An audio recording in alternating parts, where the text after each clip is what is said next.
السلام علیکم ورحمۃ اللہ وبرکاتہ۔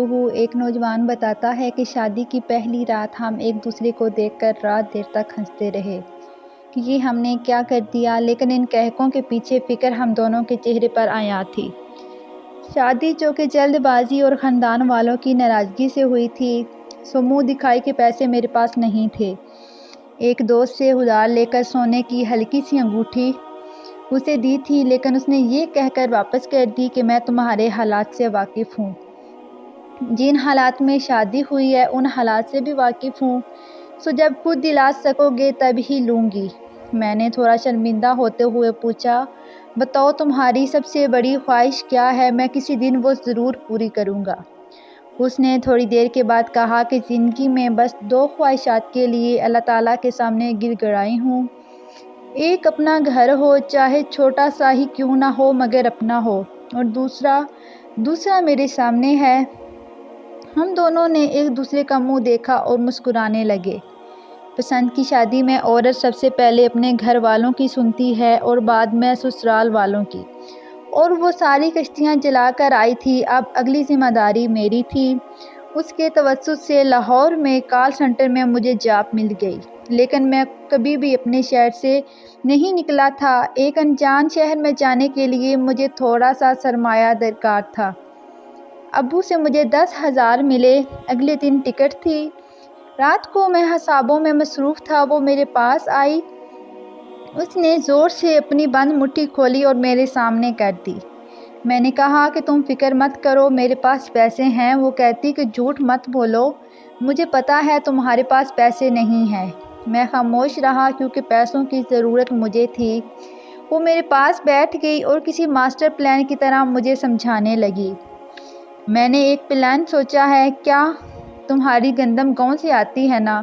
ہاں، تم ایسا کرو کہ ان پیسوں کی تم گندم لے لو، ویسے بھی لینی ہے، گاؤں سے تمہیں سستی مل جائے گی۔ میری ایک دوست ہے، اس سے بات کی ہے میں نے، اس کو ضرورت ہے، یہاں سے اٹھا کر وہاں دے دینا، کچھ پیسے بچ جائیں گے۔ وہ ایکسائٹمنٹ کے ساتھ مجھے بزنس پلان سمجھا رہی تھی اور میں اس کی معصومیت پر مسکرا رہا تھا۔ پلان برا نہیں تھا، پلان کامیاب رہا۔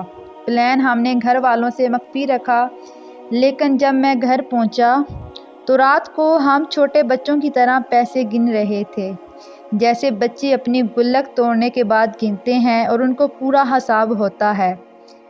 ہمیں فی منتھ 350 کے حساب سے 6,300 کا منافع ہوا۔ یہ ہمارا پہلا کامیاب بزنس تھا۔ میں نے 2,000 اس کے منع کرنے کے باوجود اس کے ہاتھ میں رکھا، کیونکہ اصولی تو اس کے ہی یہ پیسے تھے۔ اگلے ہفتے میں اسے چھوڑ کر لاہور نکل گیا۔ لاہور میرے لیے انجان تھا۔ کچھ دن دوست کے ساتھ رہا۔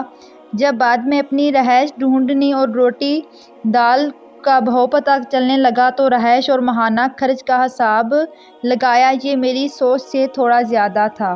پیچھے میری منتظر بیوی بھی تھی اور ایک تنخواہ میں گزارا مشکل نظر آ رہا تھا۔ اس کی یہ محبت تھی یا احساس ذمہ داری؟ میں نے سوچ لیا تھا کہ کچھ کرنا ہے۔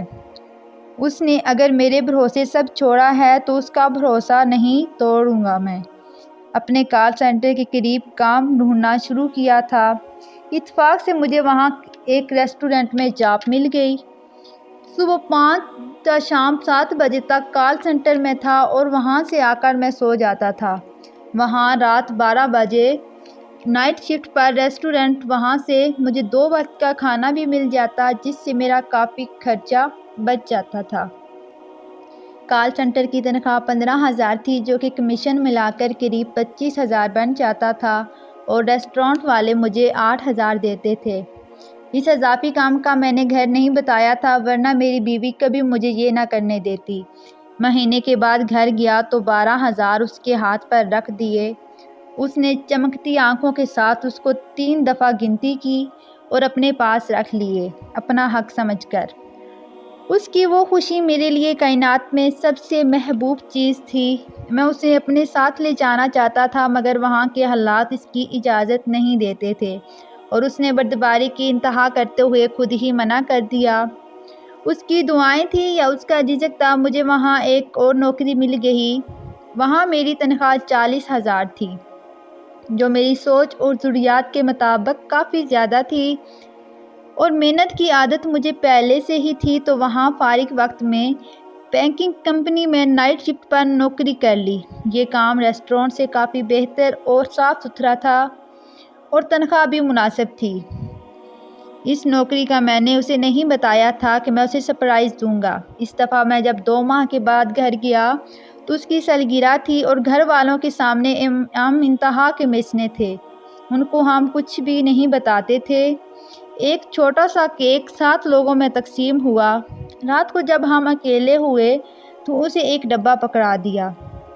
اس نے خوشی اور حیرت سے اسے الٹ پلٹ کر دیکھا اور پوچھا کہ کیا ہے اس میں؟ میں نے کہا کہ خود ہی دیکھ لو۔ اس نے کہا کہ اچھا، میرے پاس بھی کچھ ہے۔ میں نے حیرت سے پوچھا، واقعی کیا ہے؟ اس نے الماری سے چھوٹا سا ڈبہ نکال کر مجھے دے دیا۔ پہلے اس نے اپنا ڈبہ کھولا تو خوشی سے مارے ہلکی سی اس کی چینخ نکل گئی۔ یہ ایک اینڈرائیڈ اسمارٹ فون تھا۔ اس سے فوٹوگرافی اور برانڈ سرچ کرنے کا حق تھا اسے، وہ جو کبھی دوست کے موبائل میں کبھی کبھار وہ پورا کر لیتی تھی۔ اس نے جلدی نکالا اور کہا، لیٹس ٹیک اے سیلفی۔ یہ ہماری ایک ساتھ پہلی فوٹو تھی۔ اب میں گفٹ کھولنا شروع کیا، جس میں ایک اچھی سی واچ تھی، اور یہ کافی مہنگی تھی۔ اسے میری پسند کا علم تھا، اور اس کی میں نے اپنی زندگی میں بس خواہش ہی کی تھی۔ اس کے پیسے اس نے اپنے خرچے سے کیسے بچائے تھے وہ میری سمجھ سے باہر تھا۔ اس کے تحفے کے سامنے میرا تحفہ شرمندہ ہو رہا تھا۔ اس رات ہم نے اپنے طیف کو خوب انجوائے کیا، اور ہم نے شادی کی پہلی رات یہ وعدہ کیا تھا کہ اولاد کی طرف تب جائیں گے جب ان کو خود سے بہتر زندگی دے سکیں۔ ہماری اگلی کوشش ہمارے گھر کی طرف تھی، جس کے لیے ہم سب سے چھپ کر کوشش کر رہے تھے۔ اس نے بھی پرائیویٹ اسکول میں ٹیچنگ شروع کر دی تھی، اور گھر بھی کافی بچے پڑھنے آ جاتے تھے، اور گھر میں اس معاملے کو لے کر کبھی کبھار گرما گرمی ہو جاتی کہ بہنیں جوان ہو رہی ہے، ان کا تمہیں خیال نہیں ہے۔ گھر کا تھوڑا خرچہ دے دیتا تھا۔ گھر میں ساس بہو کی وہی لڑائی کہ سارا خرچہ ہمیں دو، اور اس معاملے میں اس نے کبھی بحث نہیں کی تھی۔ وہ اپنی تنخواہ میں سے آدھا حصہ خود ہی امی کو دے دیتی تھی۔ ایک دفعہ میں گھر آیا اور میں نے پلان کے مطابق جان بوجھ کر اس بات پر خوب لڑائی کی کہ خرچہ گھر پر نہیں دے گی۔ وہ جوان ہے، نئی بیائی ہے، اس کی بھی سوچ ضروریات ہیں۔ والدہ گرج برس کر چپ ہو گئی۔ جب تنخواہ آئی تو اس نے خود ہی تھوڑے پیسے والدہ کو دے دیے کہ وہ تو کہتے رہتے ہیں۔ ماں کہنے لگی، کیسی فرما بردار بہو ہے، جبکہ یہ پلان بھی تو بہو کا ہی تھا۔ 2 سال بعد آخر وہ دن آ ہی گیا جس کے لیے اس نے ساری زندگی خواہش اور میں نے محنت کی تھی۔ یہ بھی اس کے برتھ ڈے کا سرپرائز تھا۔ شہر کے ایک علاقے میں 4 مرلے کا ایک پلاٹ۔ اسے میں نے جب یہ بتایا کہ یہ تمہارا ہے تو وہ زندگی میں پہلی بار خوب دھارے مار مار کر روئی، جیسے اس نے یہ آنسو اسی دن کے لیے بچا کر رکھے تھے۔ ہم کافی دیر وہاں ایک دوسرے کا ہاتھ پکڑے بیٹھے رہے۔ تھوڑی دیر بعد وہ اپنی انگلی سے کچھ لکھتی اور دہراتی کہ یہ میری ملکیت ہے۔ زندگی اب ٹریک پر آ چکی تھی۔ اس دن مجھے اس پریگننسی کا پتہ چلا تو اس دن میں پاگلوں کی طرح خوش تھا۔ میں نے گھر کا کام، بچوں کے کپڑے، سب کچھ پلان کرنا شروع کر دیا۔ ایک رات اس کی طبیعت معمول سے زیادہ خراب ہوئی تو میں اسے اپنی زندگی میں لے کر کبھی نہیں ڈرا۔ اس وقت بھی نہیں جب پورے خاندان کے سامنے میں اکیلا کھڑا تھا، لیکن زندگی میں پہلی بار اس کی اس حالت نے میری زندگی کو نچوڑ کر رکھ دیا۔ میں اسے لے کر اسپتال چلا گیا۔ میری یہ حالت تھی کہ میں نے ایک شرٹ پہنی تھی جس کے بٹن نہیں تھے، اور میں ننگے پاؤں اسپتال میں اسے اٹھا کر بھاگ رہا تھا۔ اس کی حالت خراب تھی اور ڈاکٹر نے ایک زندگی بچانے کا کہا تھا، جس کا جواب واضح تھا۔ میں وہاں فرش پر بیٹھا اللہ تعالیٰ سے اس کی زندگی کی بھیک مانگ رہا تھا، لیکن خدا کو تو کچھ اور ہی منظور تھا۔ اس نے اس کے لیے بہتر گھر چن رکھا تھا۔ وہ ایک بیٹی کا تحفہ دے کر مجھے دغا دے گئی، لیکن وہ پہلے ہمیشہ کی طرح اس کا یہ تحفہ ہمارے سارے طیف پر بھاری تھا۔ میں نے اس کا نام اپنی بیٹی کا نام رکھ دیا۔